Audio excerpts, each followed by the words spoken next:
بسم اللہ الرحمن الرحیم۔ ابن منقدر سے روایت ہے کہ رسول اللہ صلی اللہ علیہ وآلہ وسلم کے ایک غلام تھے، حضرت سفینہ رضی اللہ تعالی عنہ۔ وہ مسلمانوں کے لشکر کے ساتھ جہاد میں شریک تھے۔ مسلم فوج سرزمین روم میں قیصر کی فوج کے ساتھ برسر پیکار تھی۔ حضرت سفینہ رضی اللہ تعالی عنہ لشکر سے جدا ہو گئے اور راستہ بھول گئے۔ وہ راستہ تلاش کر رہے تھے کہ دشمنان اسلام کے ہاتھوں میں گرفتار ہو گئے۔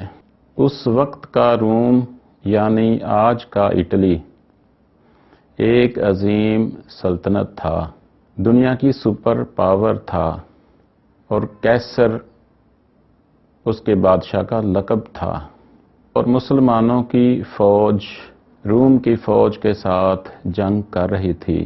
حضرت سفینہ رضی اللہ تعالی عنہ قید کر لیے گئے، البتہ وہ کسی نہ کسی طرح قید سے فرار ہو گئے۔ جب وہ راستہ میں جا رہے تھے تو انہیں ایک شیر ملا۔ حضرت سفینہ رضی اللہ تعالی عنہ نے شیر کو مخاطب کرتے ہوئے کہا، تم جنگل کے بادشاہ ہو اور میں حضرت محمد صلی اللہ علیہ وآلہ وسلم کا غلام ہوں اور میرا نام سفینہ ہے، میں راستہ بھول گیا ہوں۔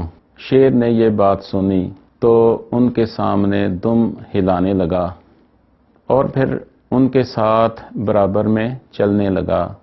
اسے جب کوئی آواز سنائی دیتی تو فوراً ادھر کا رخ کرتا اور کان کھڑے کر کے ادھر ادھر دیکھتا۔ جب خطرے کا احساس ختم ہو جاتا تو پھر آپ کے ساتھ چلنا شروع کر دیتا۔ جب حضرت سفینہ رضی اللہ تعالی عنہ اسلامی لشکر میں پہنچ گئے تو شیر واپس لوٹ گیا۔ صلی اللہ تعالی علی حبیبہ محمد وسلم۔